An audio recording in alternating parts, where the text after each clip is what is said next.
राधा स्वामी जी। बाणी बाणी राधा स्वामी दयाल सतनाम सतपुरुष की।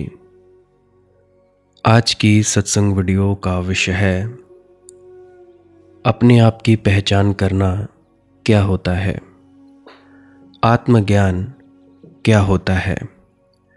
अपनी आत्मा की पहचान करना क्या होता है। तो चलिए इसी विषय के संदर्भ में आज की सत्संग वीडियो आरंभ करते हैं।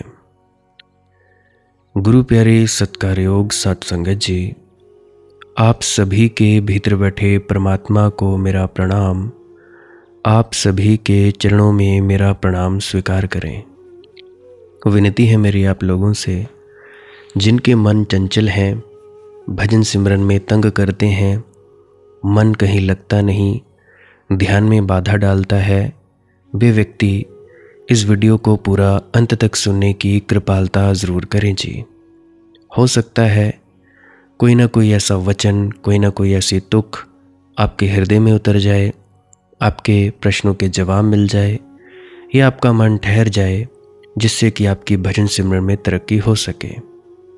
बाकी आपकी अपनी मौज है, आपकी अपनी दिली इच्छा है। तो चलिए अभी हम अपने मूल विषय की ओर बढ़ते हैं। मुझे महान सिकंदर की कहानी याद आती है। महान सिकंदर भारत आया। उसने एक फ़कीर के हाथ में एक चमकती हुई चीज़ देखी। पूछा, क्या है? वह फ़कीर बोला, नहीं बताऊंगा, बता नहीं सकूंगा, ये राज बताने का नहीं है। लेकिन सिकंदर जिद पर अड़ गया। उसने कहा, हार मैंने मानी जीवन में कभी सीखी नहीं, जानकर ही रहूंगा। तो फकीर ने कहा, एक बात बता सकता हूं कि तुम्हारी सारी धन दौलत इस छोटी सी चीज के सामने कम वजन की है। सिकंदर ने उसी वक्त एक बहुत विशाल तराजू बुलाया और लूट का जो भी उसके पास सामान था, जैसे कि हीरे जवाहरात, सोना चांदी, सब उस तराजू के एक पलड़े पर उसने चढ़ा दिया और उस फकीर ने उस चमकदार छोटी सी चीज़ को दूसरे पलड़े पर रख दिया। उसके रखते ही फकीर का पलड़ा नीचे बैठ गया और सिकंदर का पलड़ा ऊपर उठ गया, ऐसे कि जैसे खाली हो। सिकंदर किम कर्तव्य विमूढ़ हो गया, झुका फकीर के चरणों में और कहा, कुछ भी हो, नतमस्तक हूं, लेकिन राज मुझे कहो। फकीर ने कहा, राज कहना बहुत मुश्किल है, कहा नहीं जा सकता, इसलिए नहीं कह रहा हूं। लेकिन तुम झुके हो, इसलिए एक बात और बताए देता हूं। एक चुटकी धूल उठाई रास्ते से और उस चमकदार चीज पर डाल दी और नामालूम क्या हुआ कि फकीर का पलड़ा एकदम हल्का हो गया और ऊपर की तरफ उठने लगा और सिकंदर का पलड़ा भारी हो गया और नीचे बैठ गया। स्वभावतः सिकंदर तो और भी हैरान हुआ। उसने कहा, यह मामला क्या है? तुम पहेलियों को और पहेलियां बना रहे हो और उलझा रहे हो मुझे। सीधी सादी बात है, कहना हो कह दो, न कहना हो ना कहो। उस फकीर ने कहा, बिल्कुल ठीक, अब कह सकता हूं। अब तुम जिज्ञासा से पूछ रहे हो, अब जोर जबरदस्ती नहीं है। देखो, ये कोई खास चीज नहीं है, ये मनुष्य की आंख है। धूल पड़ जाए 2 कौड़ी की है, धूल हट जाए तो इससे बहुमूल्य और कुछ भी नहीं। सारी पृथ्वी का राज्य भी नहीं, सारी धन दौलत फीकी है। तो आत्मज्ञान का क्या अर्थ होता है? अपने आप की पहचान करने का क्या अर्थ होता है? तुम्हारे भीतर की आंख का खुल जाना। और कुछ ज़्यादा कठिनाई की बात नहीं है। थोड़ी सी धूल पड़ी है, सपनों की धूल। धूल भी सच नहीं है, विचारों की धूल है, कल्पनाओं की धूल है, कामनाओं की धूल है। धूल भी कुछ वास्तविक नहीं, धुआं धुआं है, मगर उस धुएं ने तुम्हारी भीतर की आंख को छिपा लिया है।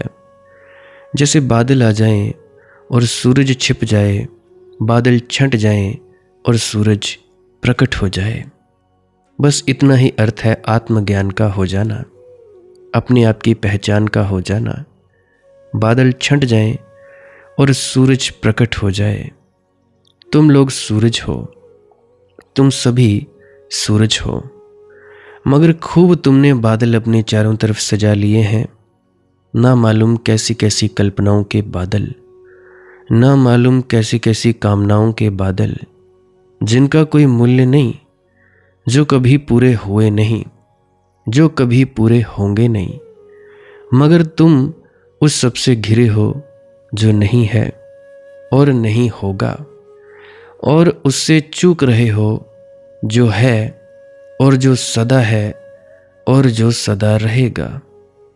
तो आत्मज्ञान का अर्थ होता है जो है उसमें जीना, जो है उसे देखना, जो है उससे जुड़ जाना, जो नहीं है उस पर पकड़ छोड़ देना। अतीत नहीं है और हम अतीत को पकड़े हुए हैं। बीत गया कल, हम कितना संभाल कर रखे हुए हैं, जैसे हीरे जवाहरातों को कोई संभाले। राख है, अंगार भी नहीं है, सब बुझ चुका। जैसे कोई लाशों को ढोए, ऐसा हमारा अतीत है, यानी पिछला कल है। और या फिर हम भविष्य की कामनाओं में उलझे हैं, सोच रहे हैं ऐसा हो, ऐसा हो, ऐसा हो जाए। कितने सपने तुम फैलाते हो, कितने सपनों के जाल बुनते हो, और इन दो चक्कियों के पाटों के बीच जो दोनों नहीं है, अतीत नहीं है, नहीं हो चुका, भविष्य नहीं है, अभी हुआ ही नहीं, इन दो नहीं के बीच जो है वर्तमान का छोटा सा क्षण, वह दबा जा रहा है। इन दो चक्कियों के बीच में तुम्हारा अस्तित्व पिसा जा रहा है। अतीत से और भविष्य से जो मुक्त हो गया, वह पूर्ण ज्ञानी हो गया, वह आत्मज्ञानी हो गया, वह बोध को उपलब्ध हो गया, वह बुद्ध हो गया। महात्मा बुद्ध, उनका नाम बुद्ध नहीं था। महात्मा बुद्ध का नाम था सिद्धार्थ, राजकुमार सिद्धार्थ। जब उनको बुद्धत्व की प्राप्ति हुई, वे आत्मज्ञान को उपलब्ध हो गए, अपने आप को पहचानने में काबिल हो गए, तब उनका नाम पड़ा बुद्ध। उसी आंख खुली, उसकी आंख से धूल हटी। लेकिन तुम लोग धोखा देने में कुशल हो। तुम लोग औरों को धोखा देते देते इतने कुशल हो गए हो कि अपने को ही धोखा देने लगे हो। और औरों को धोखा दो तो कुछ ज़्यादा नुकसान नहीं पहुंचा सकते, क्या छीन लोगे। लेकिन अपने को धोखा दो तो सब गंवा दोगे। और हर आदमी अपने को धोखा दे रहा है, अपने साथ ही वंचना कर रहा है, अपने को ही भ्रांति में रखे हुए है। मूर्छा हमारी अवस्था है, सोए हुए हैं हम, जबकि होनी चाहिए जागृति, आनी चाहिए जागृत अवस्था। लेकिन सारी दुनिया हमें एक ही पाठ सिखाती है कि धोखा मत खाना किसी और से, और सबको धोखा देना। और तुम सबको धोखा देते देते भूल ही जाओगे कि जीवन धोखा देने में नहीं है। धोखा देने में तुम खुद धोखा खा जाओगे। दूसरों के लिए खोदे गए गड्ढे तुम्हारे लिए ही गड्ढे हो जाएंगे, उनमें तुम्हें गिरना पड़ेगा। तुम्हारे क्रोध में तुम ही सड़ोगे। कोर्टिसोल रिलीज होगा, कोर्टिसोल हार्मोन, वो तुम्हारे शरीर को ही खराब करेगा। तुम्हारी वासना में तुम ही गलोगे। तुम्हारी आकांक्षाएं तुम्हारी छाती पर ही पत्थर होकर बैठ जाएंगी। तुम्हारी आकांक्षाओं में किसी और के जीवन का विनाश नहीं हो रहा है, तुम्हारा ही हो रहा है। लेकिन छोटे छोटे बच्चों को भी हम धोखा सिखा रहे हैं। हम सोचते हैं यही दुनियादारी है। यहाँ जीवन का संघर्ष है, यहाँ हर एक से जूझ रहा है। झंडू भाई का बेटा टिल्लू पहले दिन ही स्कूल से देर से लौटा। रास्ते में होता होगा कोई खेल, या कोई ऐसे ही बच्चों के साथ कोई मोबाइल ले आया था, खेलने में लगा हो गया है। तो घर आया तो झंडू भाई ने कान पकड़ा उसका, की पिटाई और कहा, इससे एक पाठ लो कि अब दोबारा कभी घर में देर से मत आना। दूसरे दिन समय पर आया, लेकिन कपड़े उसके गंदे थे और फटे थे। झगड़ा हो गया था खेल खेल में, मारपीट हो गई थी लड़कों से। तो झंडू भाई ने फिर उसकी पिटाई की और कहा, इससे पाठ लो कि कपड़े आगे से न गंदे हों न फटें, सोच समझ कर चलो। तीसरे दिन कपड़े तो ठीक थे, समय पर भी आया था बेटा, लेकिन स्कूल में सबसे आखिर में आया था, डफर बच्चा जिसको कहते हैं। पिछले छोर से प्रथम आया था।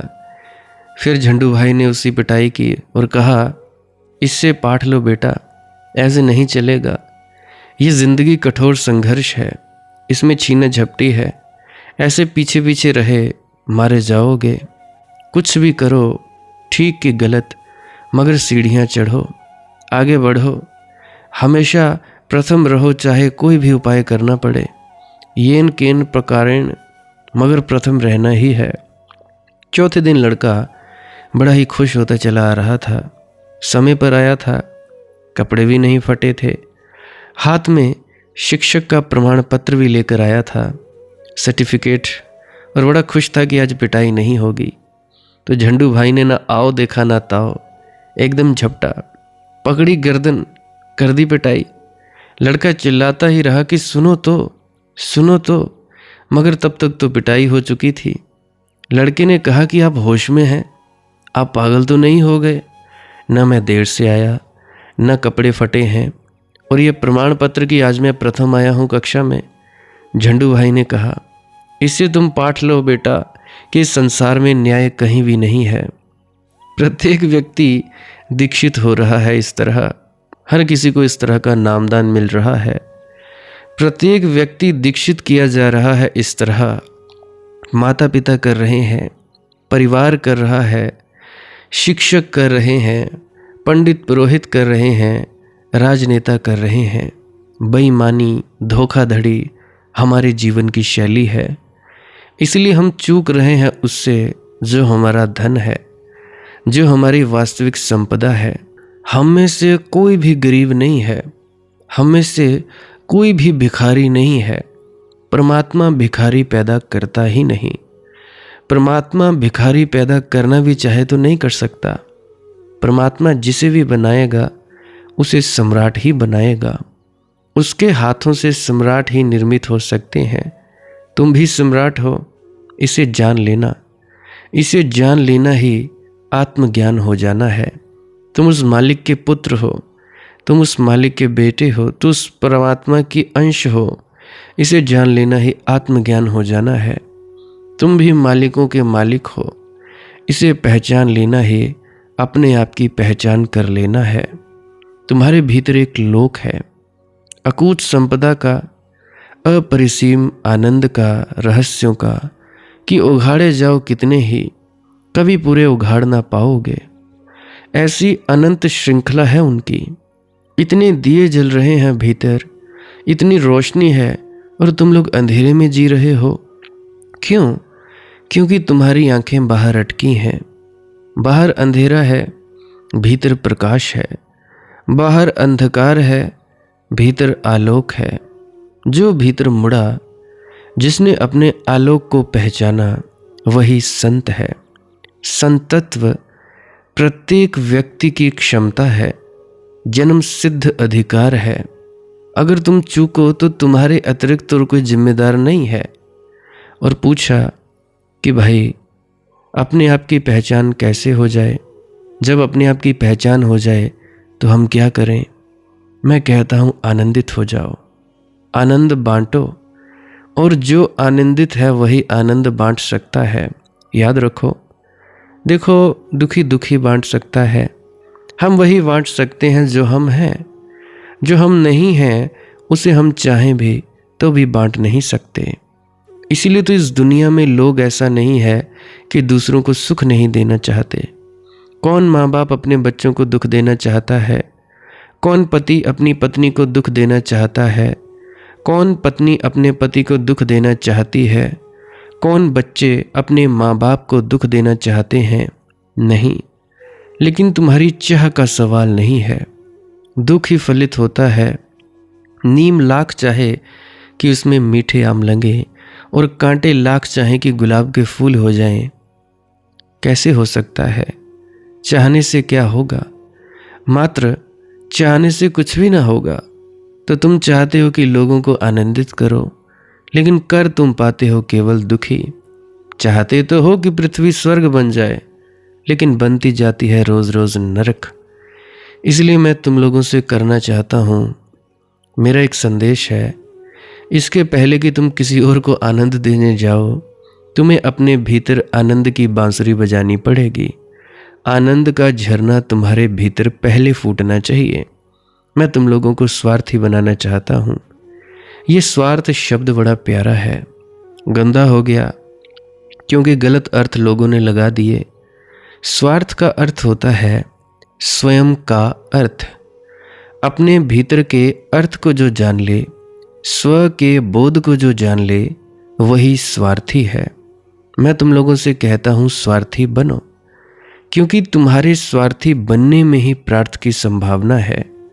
अगर तुम स्वार्थी हो जाओ पूरे पूरे और तुम्हारे भीतर अर्थ के फूल खिलें, आनंद की ज्योति जले, रस का सागर उमड़े, तो तुमसे प्रार्थ होगा ही होगा। इसलिए मैं सेवा नहीं सिखाता, स्वार्थ सिखाता हूँ। मैं नहीं कहता कि किसी और की सेवा करो, तुम कर भी न सकोगे। तुम करोगे तो भी गलती हो जाएगी। तुम करने जाओगे सेवा और कुछ हानि करके लौट आओगे। तुम करना चाहोगे सृजन और तुमसे विध्वंस होगा। तुम ही गलत हो तो तुम जो करोगे वह गलत ही होगा। इसलिए मैं तुम्हारे कृत्यों पर बहुत जोर नहीं देता, मेरा जोर है तुम लोगों पर। तुम लोग क्या करते हो इससे मुझे कोई लेना देना नहीं है, ये बात गौण है। तुम लोग हो क्या, यही महत्वपूर्ण है। आनंदित हो जाओ, और आनंदित होने का एक ही उपाय है, मात्र एक ही उपाय है। कभी दूसरा उपाय नहीं रहा, आज भी नहीं है, आगे भी कभी नहीं होगा। ध्यान के अतिरिक्त आनंदित होने का कोई उपाय नहीं है। धन से कोई आनंदित नहीं होता। हाँ, ध्यानी के हाथ में धन हो तो धन से भी आनंद झरेगा। महलों से कोई आनंदित नहीं होता, लेकिन ध्यानी अगर महल में हो तो आनंद झरेगा। ध्यानी अगर झोंपड़ी में हो तो भी वो महल में हो जाता है। ध्यानी अगर नरक में हो तो भी स्वर्ग में ही होता है। ध्यानी को नरक में भेजने का कोई उपाय ही नहीं है। वह जहाँ है वहीं स्वर्ग है, क्योंकि उसके भीतर से प्रतिपल स्वर्ग आविर्भूत, उसके भीतर से प्रतिपल स्वर्ग की किरणें चारों तरफ झर रही हैं। जैसे वृक्षों में फूल लगते हैं, ऐसे ध्यानी में स्वर्ग लगता है। मेरा सभी लोगों को संदेश है, ध्यान में डूबो। और ध्यान को कोई गंभीर कृत्य मत समझना। ध्यान को गंभीर समझने से बड़ी भूल हो गई है। ध्यान को हल्का फुल्का समझो, खेल खेल में लो। हंसीवो खेलिवो करिवो ध्यानम। गुरु गोरखनाथ जी का यह वचन प्रसिद्ध है। हंसो, खेलो और ध्यान में डूब जाओ। हंसते खेलते ध्यान में डूब जाओ। उदास चेहरा बनाकर, अकड़कर, गुरु गंभीर होकर, धार्मिक होकर मत बैठ जाना। इसी तरह के मुर्दों से ये पृथ्वी भरी है। वैसे ही लोग बहुत उदास हैं और तुम और उदासीन होकर बैठ गए। क्षमा करो, लोग वैसे ही बहुत दीनहीन हैं। अब और उदासीनों को ये पृथ्वी नहीं सह सकती। अब पृथ्वी को नाचते हुए गाते हुए ध्यानी चाहिए, आह्लादित। एक ऐसा धर्म चाहिए पृथ्वी को जिसका मूल स्वर आनंदित हो, जिसका मूल स्वर उत्सव हो, जिसका मूल स्वर हो जियो और जीने दो। जहाँ किसी की कोई फिक्र ही नहीं, कोई जीने लगे तो वो अपने ढंग से जिए। तुम जी रहे हो तो तुम्हें भी जीने दे कोई। अब तक के सारे धर्म उदास थे। बुद्ध उदास नहीं थे, न क्राइस्ट उदास थे, न महावीर उदास थे, मगर उनके आसपास जो लोग इकट्ठे हुए वे सब उदास लोग थे। उनके आसपास जो लोग इकट्ठे हुए वे सब बीमार थे। वे गलत कारणों से उनके पास इकट्ठे हो गए थे। इसमें उनका कोई कसूर भी नहीं है। अब बुद्ध करें भी क्या। और अक्सर ऐसा हो जाता है, जब भी कोई संत पुरुष होगा तो सब तरह के विक्षिप्त, तो सब तरह के रुग्ण, सब तरह के मानसिक बीमारियों से ग्रस्त लोग उसके आसपास इकट्ठे होने लगेंगे, इस आशा में कि कोई होगा चमत्कार। इस आशा में कि और कहीं तो कोई चिकित्सा नहीं हो सकी, अब शायद चिकित्सा हो जाए, अब शायद बुद्ध में मिल जाए चिकित्सक, शायद बुद्ध के वचनों में मिल जाए औषधि। पंडित इकट्ठे होंगे क्योंकि संतों के वचनों की खबर दूर दूर तक फैलने लगेगी, और पंडित इसी उत्सुकता में रहता है कि सूचना इकट्ठी करें। पंडितों को ज्ञान से कोई प्रयोजन नहीं है, ना ध्यान से कोई प्रयोजन है, वह सूचना का संग्राहक है। बस सूचना इकट्ठी करता है, सुंदर सुंदर वचन इकट्ठे करता है, सुभाषित इकट्ठे करता है, खुद तो भीतर जैसा है वैसा ही रहता है, स्मृति में संजो लेता है, प्यारे वचनों को कंठस्थ कर लेता है। फिर यही पंडित बाद में उत्तराधिकारी हो जाता है। महात्मा बुद्ध के जाने के बाद यही उनके वचनों को दोहरा सकता है, यही उनकी धरोहर का मालिक होता है। और वे रुग्ण लोग जो बुद्ध के पास आए थे, वे उदास लोग, बीमार लोग, हारे थके लोग, पलायनवादी जो घबरा गए थे और भाग गए थे, जो जिंदगी में जीत ना सके थे और संघर्ष करने की जिनकी क्षमता भी ना थी, जो कायर थे, वे इकट्ठे हो गए थे। उन कायरों की जमात धर्म बनती है, और वे ही फिर धर्म की व्याख्या करेंगे, धर्म को अर्थ देंगे। तो जीसस और जीसस के पीछे बने हुए धर्मों में ज़मीन आसमान का फ़र्क होता है। महावीर में और जैन धर्म में दुश्मनी होती है, बुद्ध में और बौद्धों में कोई नाता नहीं, कोई मैत्री नहीं। स्वामी जी महाराज ने जिसकी शुरुआत की थी, उसकी शुरुआत से और आज तक जो मनुष्य बन गया है, उसमें कोई भी मेल नहीं है। और फिर ये जो पंडित और पागल और उदासीन और पलायनवादी लोगों का समूह इकट्ठा खड़ा होता है, ये हजार तरह के उपद्रव खड़े करता है, ये एक दूसरे से लड़वाता है। हिंदू मुसलमान से लड़ते हैं, मुसलमान ईसाइयों से लड़ते हैं, और भी न जाने कौन कौन लड़ता है।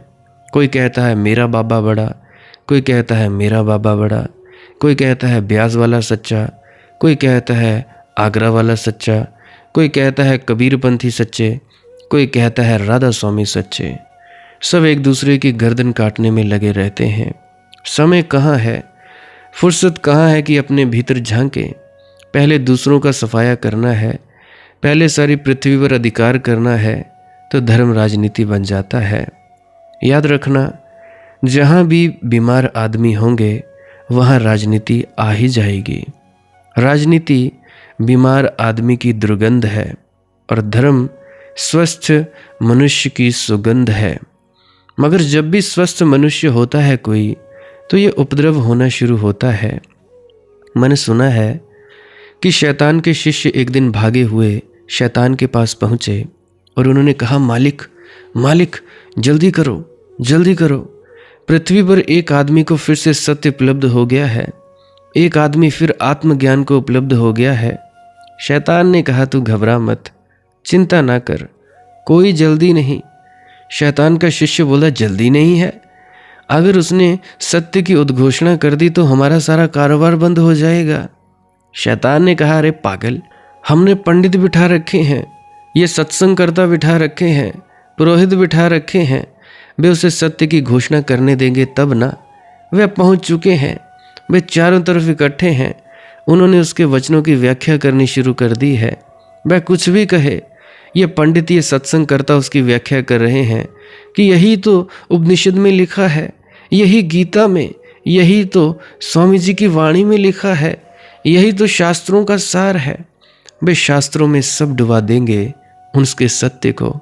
तुम फिक्र ना करो, हमारा काम पंडित सदियों से करते रहे हैं, हमें खुद सीधे जाने की ज़रूरत नहीं है। और सब तरह के पागल इकट्ठे हो गए हैं, जल्दी ही वहाँ सब तरह की राजनीति चलेगी, प्रतियोगिता चलेगी, गला घोंट प्रतियोगिता पैदा होगी, और जल्दी ही वे एक दूसरे से लड़ेंगे, एक दूसरे को मारेंगे, काटेंगे, पीटेंगे, और सदियां बीत जाती हैं, उपद्रव जारी रहता है। कहते हैं जी हिंदू धर्म खतरे में है, मुसलमान खतरे में है जी, ईसाई खतरे में है, हम देश को खालिस्तान बना देंगे। ऐसी ऐसी मूर्खताएं चली रहेंगी। यहूदियों ने जीसस को सूली दी 2500 साल पहले, मगर संघर्ष अभी भी ख़त्म नहीं हुआ है। यहूदी अभी भी जीसस को ज्ञानी मानने को तैयार नहीं है। यहूदियों के पंडित मानने दे तब ना। जीसस जैसे प्यारे व्यक्ति को भी यहूदी ज्ञानी मानने को राजी नहीं हो पाते। यहूदियों का कसूर नहीं है, वे बीच में खड़े हुए पंडित हैं, पुरोहित हैं। वे व्याख्या कर रहे हैं कि ये जीसस खतरनाक आदमी है, इसने तो भ्रष्ट किया, इसने तो हमारे शास्त्रों को तहस नहस किया, इसने हमारी परंपरा को उखाड़ दिया, इसके कारण ही तो हम बर्बाद हुए हैं। और स्वभावतः ईसाई दुश्मन है यहूदियों के। 2000 साल 2500 साल से बदला ले रहे हैं। एक आदमी को सूली के लगा दी थी, लाखों लोगों को सूली लगा दी है ईसाइयों ने। बदला अभी तक चुका ही नहीं, बदला चलता ही जा रहा है। यहूदी 2500 साल से सूली पर लटके हुए हैं, एक आदमी को सूली पर लटकाने का फल भोग रहे हैं। मैंने सुना है अमेरिका में एक घटना घटी। 2 व्यक्ति, जिन्हें थोड़ा ऐसे ही मलंग कहना चाहिए, पागलपन जैसे, बहुत भूखे थे, पैसा पास ना था, कुछ और उपाय सूझता ना था, लेकिन देखने दाखने में बाल लंबे थे, दाढ़ी थी, बिल्कुल जीसस जैसे मालूम होते थे। तो उन्होंने सोचा कि एक उपाय करें। रविवार का दिन था, भूख ज़ोर से लगी थी, तो चर्च के पास से गुजरते थे। सोचा कि चले भीतर। प्रोटेस्टेंट चर्च था, तो उन्होंने एक तैयारी की, एक नाटक रचा। एक युवक ने 2 लकड़ियां जोड़कर क्रॉस बनाया, उसको कंधे पर रखा, वह पीछे हुआ और एक युवक आगे। पहला युवक अंदर प्रविष्ट हुआ, उसने कहा, रास्ता दो, रास्ता दो भाई, प्रभु का आगमन हो गया है, महाप्रभु आ रहे हैं, रास्ता दो। ईसाइयों ने देखा, बिल्कुल जीसस जैसे आदमी मालूम हो रहे थे, एकदम पैरों पर गिर पड़े, सूली भी लिए हुए हैं। जल्दी से दान लोगों ने दिया, कोई $40-50 इकट्ठे हुए, बड़े खुश हुए। दोनों बाहर निकले, उन्होंने कहा, ये तो बड़ा गजब का काम है, ये तो बड़ा अच्छा धंधा है, 1 हफ्ता चल जाएगा। दूसरे हफ्ते दूसरे चर्च में, दूसरे हफ्ते कैथोलिक चर्च के सामने पहुँचे, वही ढंग। अब थोड़ा और भी संवार लिया था ढंग को, अभ्यास भी कर लिया था। पहला युवक भीतर घुसा, उसने जोर से घोषणा की, सावधान, जो वचन दिया था वह पूरा हो रहा है, प्रभु का आगमन हो चुका है, वे आ रहे हैं, रास्ता दो, रास्ता दो। और तब दूसरा युवक सूली लिए हुए भीतर प्रविष्ट हुआ। तहलका मच गया, स्त्रियां तो गश खाकर गिर गईं, पुरुषों ने एकदम चरण पकड़ लिए, नोटों की वर्षा हो गई। कोई $100-150 लेकर दोनों बाहर निकले, बड़े खुश थे कि ये तो बड़ा गजब का काम हुआ, पहले से क्यों नहीं सूझा। तीसरी बार सोचा, मज़ा किया कि चलो ज़रा इस बार यहूदियों के सिनागाग, उनके मंदिर में चले, वहाँ क्या होता है। पैसे काफ़ी थे, 2-3 सप्ताह चलेगा, अभी जल्दी भी नहीं थी। यहूदी क्या व्यवहार करते हैं ज़रा देखें। वही किया उन्होंने। पहले व्यक्ति ने जाकर आवाज़ दी, सावधान, प्रभु आ गए हैं। जो वचन उन्होंने दिया था वह पूरा किया जा रहा है। और दूसरा युवक सूली लिए भीतर प्रविष्ट हुआ। यहूदियों के बूढ़े पुरोहित ने चश्मे के ऊपर से गौर से देखा और अपने युवक सहयोगी को कहा कि जा किलियां ले आ, हथौड़ी ला, मालूम होता है यह कमबख्त फिर आ गया। 2500 साल हो गए, मगर यहूदी क्षमा नहीं कर सके अभी तक, कभी नहीं करेंगे, वे पुरोहित करने नहीं देंगे। देखो, धर्म तो एक है, धर्म 2 कैसे हो सकते हैं? जब विज्ञान ही 2 नहीं होते, जब पदार्थ का विज्ञान तक एक होता है, जो चैतन्य का विज्ञान तो कैसे अनेक हो सकता है? पृथ्वी पर करीब करीब 300 धर्म हैं और 300 धर्म के कम से कम 30,000 अपधर्म हैं और कम से कम 3 लाख उन उपधर्मों के छोटे छोटे संप्रदाय हैं। इतने छोटे छोटे संप्रदाय कि उनके नाम भी याद रखना मुश्किल है। अब स्वामी जी महाराज जी को ही ले लो, राधा स्वामी मत शुरू किया जी। पहले एक था, 1 से 2 हुए, 2 से 4, अब पता नहीं न जाने कहाँ कहाँ ब्रांचें खुल रही हैं। तो मैं बता रहा था, ध्यान का क्या अर्थ है? ध्यान का अर्थ है शांत हो जाओ, मौन हो जाओ, भीतर जागो। एकाग्रता का नाम ध्यान नहीं है। ध्यान का मतलब है आते जाते विचारों को सजगता पूर्वक तुम देखते जाओ और ये देखो कि ये विचार मैं नहीं हूँ, मैं देखने वाला हूँ, ये विचार कुछ और चीज़ है, फिर विचार आए तो आए, जाएं तो जाएं, तुम्हें क्या लेना देना है। बस देखते जाओ, देखते जाओ, देखते जाओ। तुम चाहते हो कि भाई कोई भी विचार एकाग्र हो जाए, उसको ध्यान कहो? नहीं, वो एकाग्रता है। एकाग्रता और ध्यान में बड़ा फर्क है। तो ज़रा सा श्रम चाहिए। एकाग्रता ध्यान नहीं है। शांत होने में थोड़ी सी मेहनत चाहिए, ज़रा सा रुख परिवर्तन चाहिए। जितनी शक्ति तुम बाहर दौड़ने में लगा रहे हो, जितनी शक्ति तुम व्यर्थ की चीज़ों को संग्रहित करने में लगा रहे हो, उसका 10वां हिस्सा भी अगर तुम भीतर बैठने में लगा दो तो क्रांति हो जाए। तो हजार हजार सूरज तुम्हारे भीतर भी उगाएं, तुम्हारे भीतर भी नृत्य हो, संगीत हो, तुम्हारे भीतर भी आनंद के फव्वारे फूटें, हंसी की फुलझड़ियाँ छूटें, महारास रचे। तुम्हारे भीतर भी फाग हो, रंग झरें, पिचकारियाँ भरी जाएं, गुलाल उड़ें। ऐसे ही मर जाना है क्या? जीवन को बिना जाने मर जाना है? अधिक लोग ऐसे ही मर जाते हैं, जीते ही नहीं और मर जाते हैं। इतना ही कष्ट करो कि बिना जिए नहीं मरेंगे, जीवन को जानकर ही विदा होंगे। और हैरानी की बात तो ये है कि जो जीवन को जान लेता है उसकी फिर कोई मृत्यु नहीं है। जीवन को जान लिया तो प्रभु को जान लिया, तो शाश्वत को जान लिया, तो सत्य को जान लिया। सत्य कहो, शाश्वत कहो, प्रभु कहो, निर्वाण कहो, बुद्धत्व कहो, ये सब एक ही घटना के अलग अलग नाम हैं। इन नामों में मत उलझ जाना।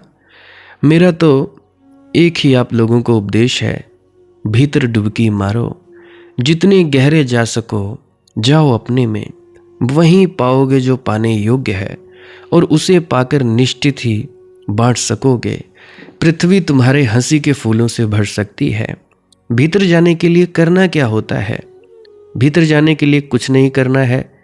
खाली जगह पे बैठ जाओ, लेट जाओ या बैठ जाओ, या दीवार के साथ पीठ लगा लो, चौकड़ी मारो या टांगे सीधी करो, फर्क नहीं पड़ता।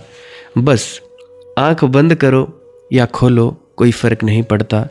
जो होता है होने दो। बस आंख बंद हो जाएगी अपने आप, और धीरे धीरे विचार आएंगे। विचार धीरे धीरे अपने आप से रुकते चले जाएंगे। विचारों को रोकने के लिए कुछ नहीं करना है, बस धीरे धीरे होते होते होते होते अपने आप से विचार शून्य हो जाएंगे। शुरू में तो बहुत विचार आएंगे, क्योंकि इतने सालों का कूड़ा कचरा है। इतने विचार आएंगे जिसका कोई हिसाब नहीं। आने देना 4-6 महीने, साल, 1.5-2 साल, उसके बाद चुपचाप बैठे रहना। बैठे रहो, बैठे रहो, बैठे रहो। बैठते बैठते धीरे धीरे अपने आप ही तुम भीतर जाने लगोगे। शुरू में नींद आएगी, नींद आना शुभ है। सपने आएंगे, सपनों का आना भी शुभ है। दबाव पड़ने जैसा महसूस होगा, ये दबाव पड़ना भी शुभ है, इसकी चिंता मत लेना। उड़ने जैसे एहसास होंगे, यह भी शुभ है। तुम्हें कंपन महसूस होंगे, यह भी शुभ है। और ध्यान देना, अपनी बुद्धि को बीच में मत लाना। सोचने समझने की चेष्टा मत करना, ये क्यों हो रहा है, क्या हो रहा है। मैं बस बता रहा हूँ, जैसे तुम गहरी नींद में जाते हो वैसे ही गहरे ध्यान में जाया जा सकता है। गहरे ध्यान में और गहरी नींद में एक ही फ़र्क है कि गहरे ध्यान में तुम जागे हुए होते हो, तुम जागृत अवस्था में होते हो, और गहरी नींद में तुम बेहोश होते हो। जाते वहीं हो जहाँ समाधि के वक्त जाते हो। बिल्कुल कोई फ़र्क नहीं है। बहुत से लोग कहते हैं जी अंदर जाने के लिए क्या करें, भीतर डुबकी कैसे मारें। तो भाई अंदर जाने के लिए कुछ नहीं करना होता। अगर कुछ कर रहे हो तो वो ध्यान नहीं है। अगर कुछ नहीं कर रहे हो, चुपचाप खाली बैठे हो, बस जागृत हो, होश में हो, तो वो ध्यान है। कुछ करना धरना नहीं पड़ता, ना कहीं जाना है ना आना है। तुम मंजिल पर ही बैठे हुए हो, तुम हीरे जवाहरातों के ढेर पर ही बैठे हुए हो। बस इतनी सी बात है। तो तुम जैसे धीरे धीरे भीतर चलते जाते हो, धीरे धीरे धीरे धीरे, छेड़ना नहीं है विचारों को, रोकने की चेष्टा नहीं करनी। अपने आप ही भीतर चलते जाओगे, धीरे धीरे धीरे धीरे चलते जाओगे। आनंद बढ़ता जाएगा, शांति बढ़ती चली जाएगी, वक्त का पता नहीं लगेगा, समय का पता नहीं लगेगा, अहंकार टूटता चला जाएगा।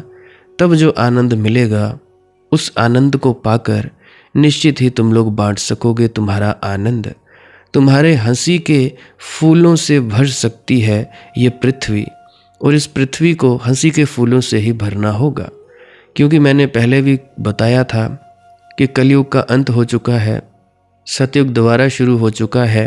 28 अक्टूबर 2025 से सतयुग की शुरुआत हो चुकी है।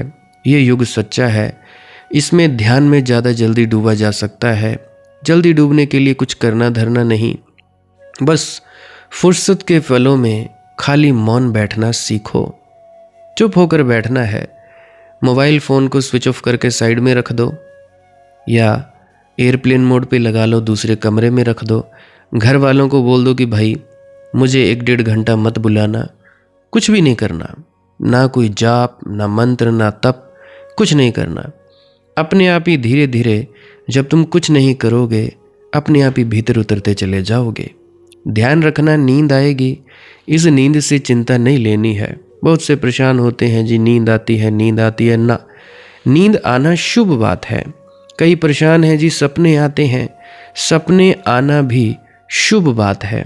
और ध्यान रखें, ये जो किताबों में बकवास लिखी है, इस बकवास को पढ़ना बंद करो। प्रैक्टिकल करना, उस पर ज़्यादा विश्वास रखो।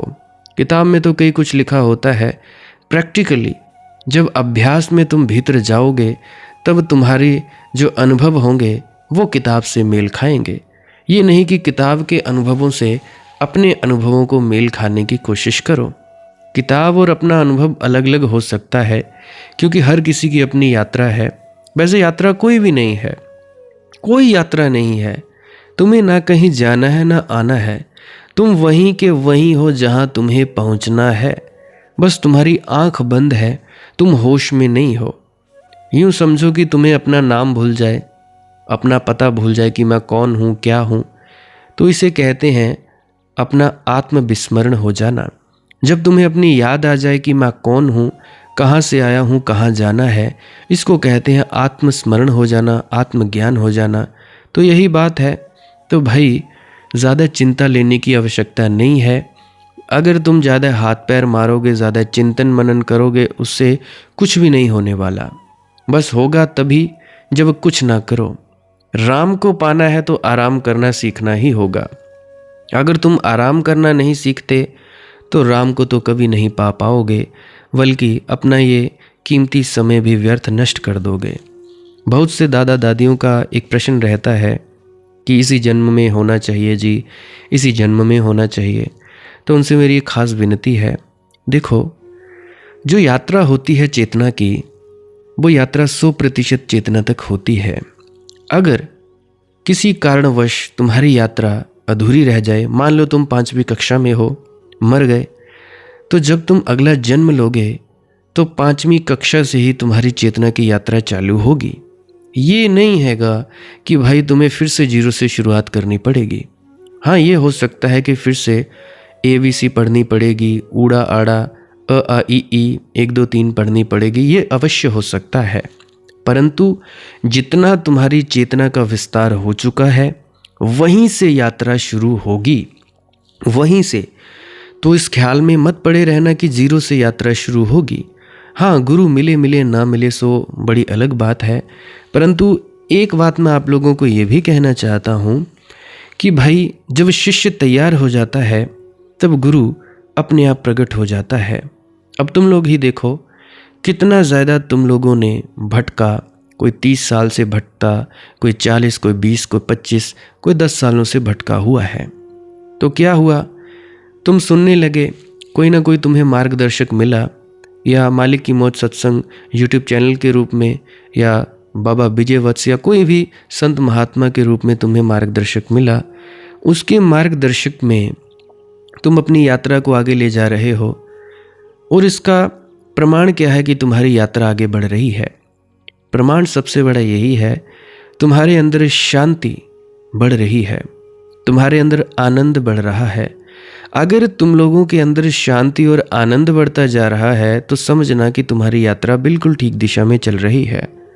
अगर शांति और आनंद न बढ़े, बिल्कुल बेचैनी लगे, तब समझना तुम्हारी यात्रा ठीक नहीं है, तुम आगे नहीं जा पा रहे हो।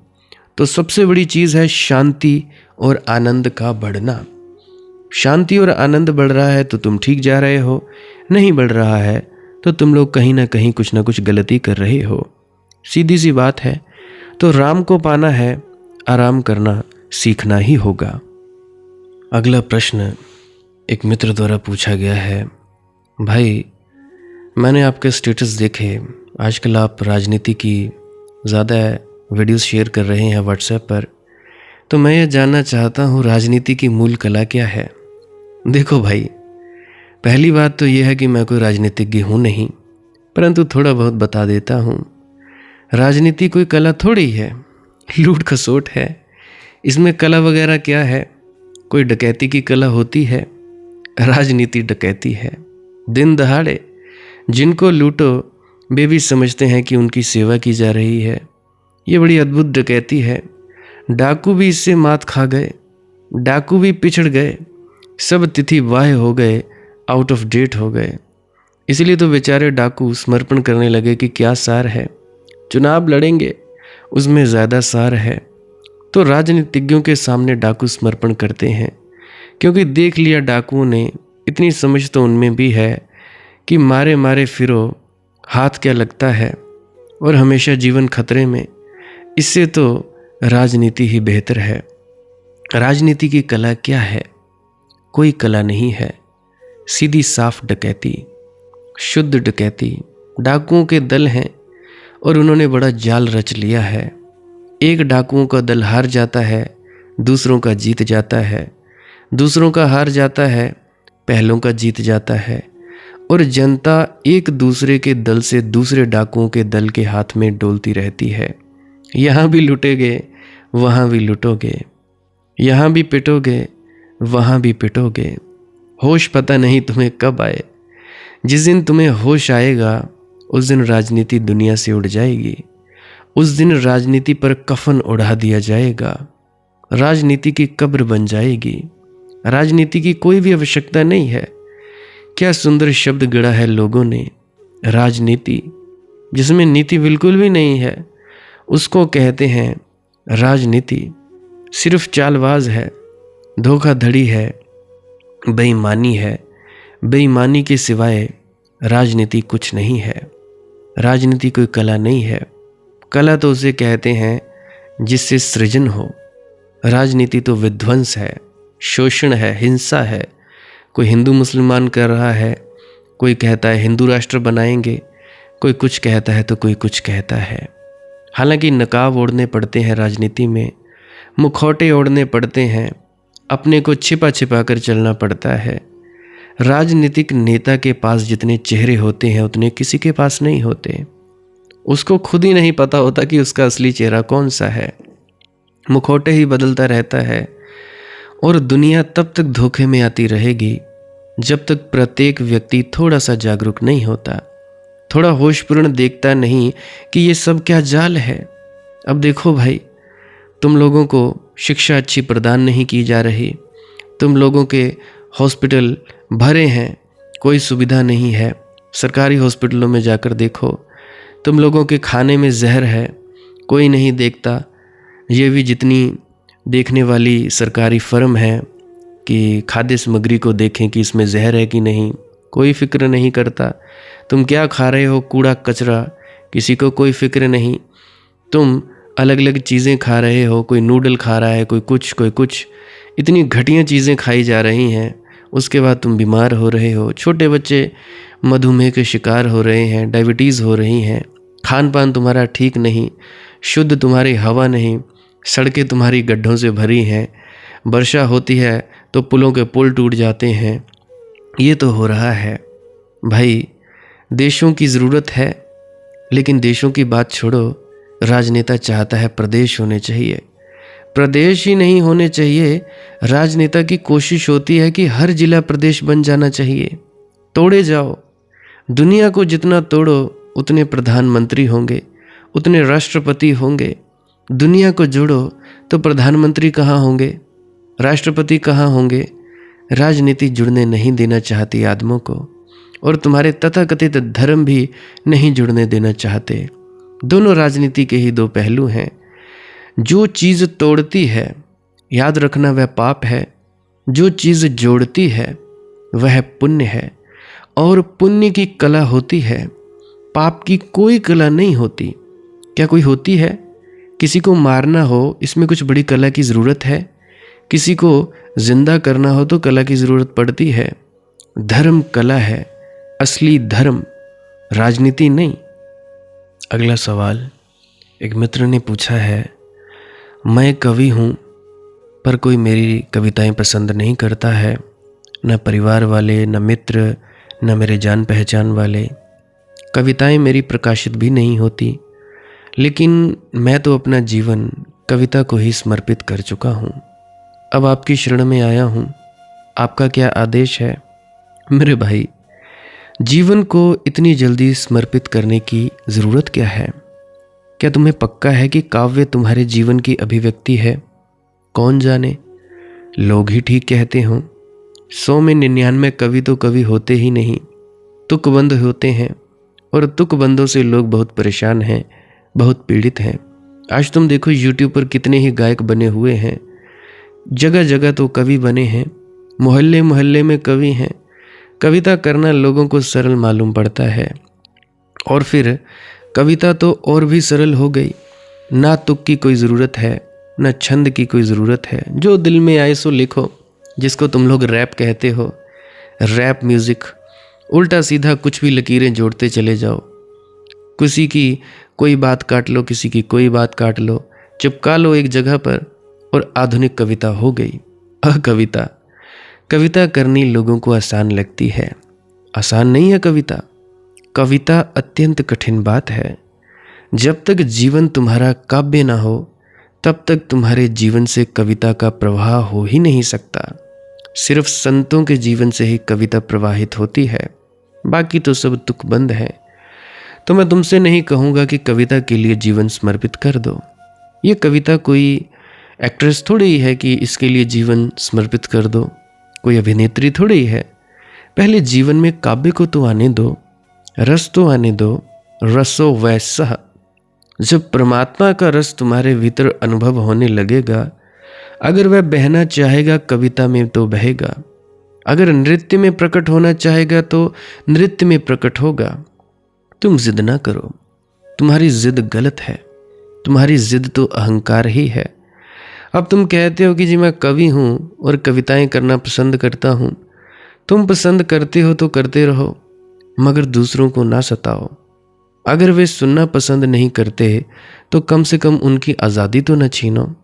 तुम कहते हो न परिवार वाले, न मित्र, न परिचित कोई मेरी कविता पसंद नहीं करता, तो उन पर कृपा करो। इतनी अहिंसा तो होनी ही चाहिए। उनको मत सताओ, उनको क्षमा करो भाई। अपनी कविता अपने भीतर रखो, एकांत में गुनगुना लिए, खुद ही सुन लिए। और मेरी अगर मानो तो मैं तुमसे कहूँगा कि अभी कविता का क्षण नहीं आया। पहले जागो, पहले ध्यान में डूबो। अगर यहाँ आ गए तो तुकबंदी वगैरह छोड़ दो, कुछ दिन के लिए बिल्कुल छोड़ दो। मुझे सुनने आ गए हो, कुछ दिन के लिए मस्ती तुम्हारे भीतर होगी। फिर परमात्मा जो करवाना चाहे करे, जैसा नाच न चाहे नाचना, मगर जिद मत करना कि मैं तो ऐसे ही नाचूंगा, कि तुम कुछ भी कहे मैं तो ऐसे ही नाचूंगा, कि मुझे तो कविता ही करनी है। कौन जाने कविता में तुम्हारे जीवन का प्रस्फुटन होगा कि नहीं। ये तो केवल ध्यान की अंतिम अवस्था में ही अनुभव होना शुरू होता है कि मेरी अंतर क्षमता क्या है। उसके पहले तो आदमी सब गड़बड़ होते हैं।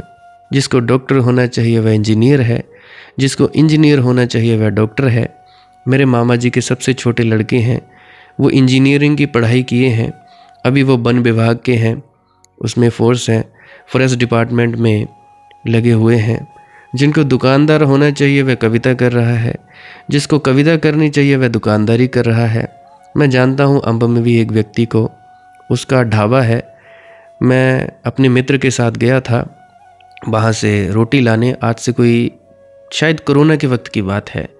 तो हम जा रहे थे, मेरा मित्र कहता कि मनदीप भाई खाना ले आते हैं, सब्जी तो है। मैंने बोला ओके ठीक है। तो हम रोटियां बनवाने गए तो पता चला कि वो कवि है जी, अच्छा लिखता है, गीतकारी करता है और वह दुकान चला रहा है। सब अस्त व्यस्त है। यहाँ हर आदमी गलत जगह पर है। इसलिए तो इतना दुख है, इतनी पीड़ा है। कोई इतना कहीं तृप्त मालूम नहीं होता, कोई कहीं राजी नहीं मालूम होता, क्योंकि किसी को पता नहीं कि मेरी नियति क्या है, मेरा भाग्य क्या है, मैं क्या बनने को पैदा हुआ हूँ। गुलाब का फूल कि कमल कि कहीं कोई कुछ बनने की कोशिश कर रहा है। कोई टमाटर है तो प्याज बनने की कोशिश कर रहा है, कोई बैंगन है तो आलू बनने की कोशिश कर रहा है। ऐसे ही सब तरफ अलग अलग चीज़ें बनने की कोशिशें हैं। नहीं, इतनी जल्दी समर्पण ना करो। तो भाई ध्यान में डूबो। हाँ, ध्यान के बाद भी तुम्हारे जीवन में सहज स्फूर्त कविता वहे तो समर्पित कर दो सारा जीवन। फिर कोई संकोच नहीं करना, फिर सब दांव पर लगा देना, फिर सब कुछ कर लेना। मगर अभी समर्पण की बात व्यर्थ है। अभी तुम्हें पता ही नहीं तुम कौन हो, किस लिए हो, कहाँ से आए हो, क्या तुम्हारी नियति, क्या तुम्हारा प्रयोजन। अभी तुम्हें कुछ भी पता नहीं। अभी पूछो मैं कौन हूँ। अभी सारा समर्पण ध्यान के लिए, पहले समाधि, फिर शेष सब अपने से हो जाता है और फिर जो होता है शुभ होता है। अभी तुम जो भी करोगे अशुभ होगा। कविता भी व्यर्थ होगी। अभी क्या करोगे कविता में? भीतर रोशनी न होगी तो अपने अंधेरे को ही ढालोगे, और भीतर गीत न उठेंगे तो तुम्हारी कविता में गालियां ही होंगी। भीतर ही तो बाहर बहकर आता है। इसलिए भाई आ ही गए हो इस चैनल पर तो सबसे पहली बात ध्यान में रखना, पहले ध्यान में डूबो, फिर शेष सब ठीक है। फिर प्रत्येक कृत्य के लिए मेरा आशीष है, चलते चले जाओ। आज के लिए बस इतना ही। किसी का कोई प्रश्न हो तो कमेंट सेक्शन में पूछ सकता है। प्रश्न व्हाट्सएप पे भी पूछ सकते हैं जिनके पास मेरा व्हाट्सएप नंबर है। बाकी पुरानी वीडियोस को भी सुन लिया करें, क्या पता आपके किसी प्रश्न का जवाब मिल जाए। बाकी आपकी अपनी मौज है, आपकी अपनी दिली इच्छा है। भजन सिमरन क्या है, श्वास क्रिया क्या है, इसके बारे में जानना चाहते हो तो अभी मैं एक क्लिप लगाए देने वाला हूँ जो कि मैं रोज़ रोज़ लगाता हूँ, जिससे आप लोग ये जान पाओगे कि भजन सिमरन क्या है, श्वास क्रिया क्या है, ध्यान क्या है, कुछ न करना क्या होता है। तो इस क्लिप को भी अवश्य सुनकर जाइएगा। भजन सिमरन क्या है? भजन और सिमरन दो अंग हैं। सिमरन है कुछ शब्दों का जाप करना जो आपको आपके सद्गुरु द्वारा बताए जाते हैं। कोई भी जाप हो सकता है, कोई भी शब्द हो सकते हैं। करना क्या है? किसी कमरे में बैठ जाइए, या रात को बैठ सकते हैं, सुबह बैठ सकते हैं, या जब भी आपको फुर्सत के लम्हे मिले बैठ सकते हैं। तो जब बैठें तो शरीर को बिना हिलाए डुलाए बैठना है। जो बैठ नहीं सकता तो वो लेट जाए, जो चौकड़ी नहीं मार सकता वो टांगे सीधी कर ले।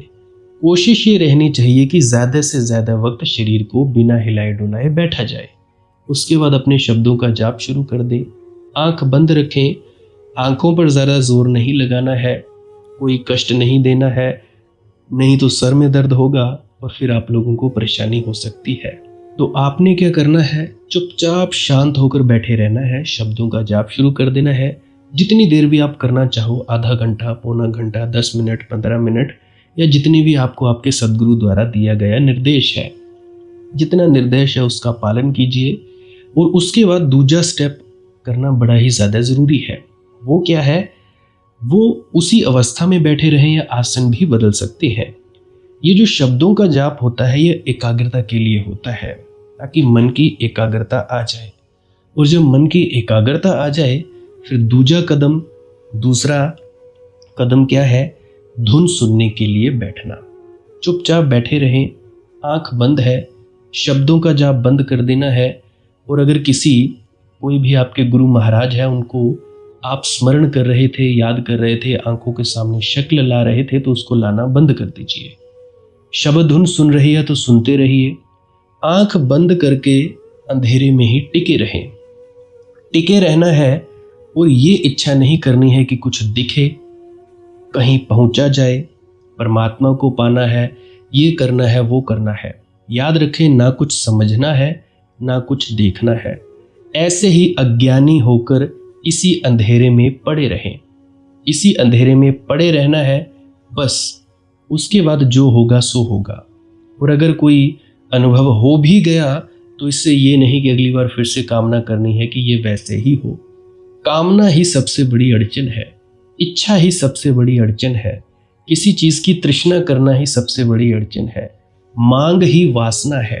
अगर परमात्मा चाहिए तो कुछ नहीं मांगना है, चुपचाप बस बैठो, अपने आराम में बैठो, अपने विश्राम में बैठो। धीरे धीरे धीरे वो होगा जो होना चाहिए।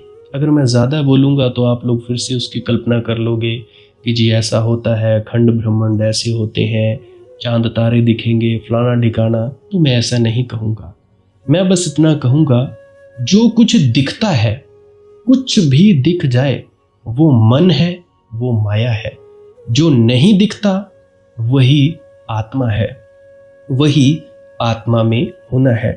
अब जैसा कि तुम लोग इसी अंधेरे में टिके रहोगे, टिके रहोगे, टिके रहोगे, तो कुछ दिनों के बाद या महीनों के बाद एक प्रकाश आएगा।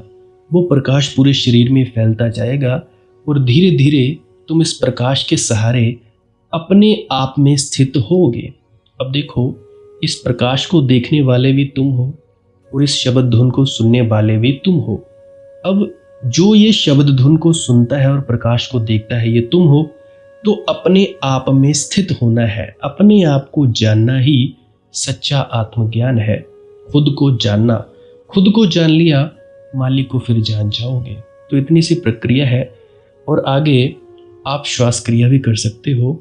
ये मुझे बताई गई थी विजय शर्मा जी द्वारा। वो एक उच्च कोटि के संत हैं, तो उन्होंने मुझे बताई, अब मेरा फ़र्ज़ बनता है कि आप सभी को बताऊं। वैसे तो मैं रोज़ रोज़ बताता हूँ, फिर भी आज फिर से बता रहा हूँ। श्वास क्रिया क्या है? नाक से सांस लेना है, मुंह से छोड़ना है। लंबा सांस लेना है नाक से और मुंह से छोड़ देना है। 15 मिनट करें, 20 मिनट करें, आधा पौना घंटा, जितनी देर भी आप कर सकते हो करें। करने के बाद करना कुछ नहीं है, चुपचाप आंख बंद करके बैठ जाना है। लेट सकते हो तो लेट सकते हैं, वो आपकी अपनी इच्छा है। नींद आ जाए तो सो जाना है, कोई शरीर को कष्ट नहीं देना है। अगर सर घूमे घूमने देना है, अगर आपका शरीर कांपे तो कांपने देना है। उसकी आपने दिक्कत, परेशानी और चिंता नहीं लेनी है, ये सब होता ही है। और मरने से डर लगे तब भी नहीं डरना है, ये होता ही है। क्या कहा मैंने? 15 से 20 मिनट कर सकते हैं, उसके बाद चुपचाप बैठें और अपने भीतर अपने आप उतर जाओगे। ठीक है जी। प्रेग्नेंट लेडीज़ बिल्कुल ना करें, जिनको दिल की बीमारी है या गोलियां वगैरह खाते हैं वो भी बिल्कुल ना करें, और बाकी सब कर सकते हैं। जिनको नींद नहीं आती वो अवश्य करें, और जिनको थोड़ा डिप्रेशन रहता है वो भी अवश्य करें, और जिनके बच्चे थोड़ी पढ़ाई में कमज़ोर हैं वो भी ज़रूर करें। बाकी आपकी मौज है, करना हो करिए, नहीं तो आपकी अपनी अपनी इच्छा है। और ध्यान दें, जब सिमरन करें तो उसके बाद सीधा भजन पे बैठें, और जब ये श्वास क्रिया करें तो इसके बाद सीधा भजन के लिए बैठें। अलग अलग प्रक्रियाएं हैं, एकाग्रता के लिए है श्वास क्रिया और एकाग्रता के लिए ही है भजन सिमरन। सिमरन भी एकाग्रता के लिए और श्वास क्रिया भी एकाग्रता के लिए। ठीक है, मिक्स नहीं करना है, अलग अलग करिए। अगर श्वास क्रिया करी तो उसके बाद सीधा धुन सुनने पर बैठें। अगर सिमरन के शब्दों का जाप किया उसके बाद फिर से धुन सुनने पर बैठें। बाकी आपकी अपनी मौज है, जो आपको रुचे वो कर सकते हो। अगर धुन सुनने लगे तो धुन सुनने पर ही डायरेक्ट बैठा जाए, परंतु श्वास क्रिया मत छोड़ना, क्योंकि श्वास क्रिया करने से शारीरिक, मानसिक और आध्यात्मिक लाभ मिलता है। तो बाकी आप कीजिए, आपकी मौज है। राधा स्वामी जी।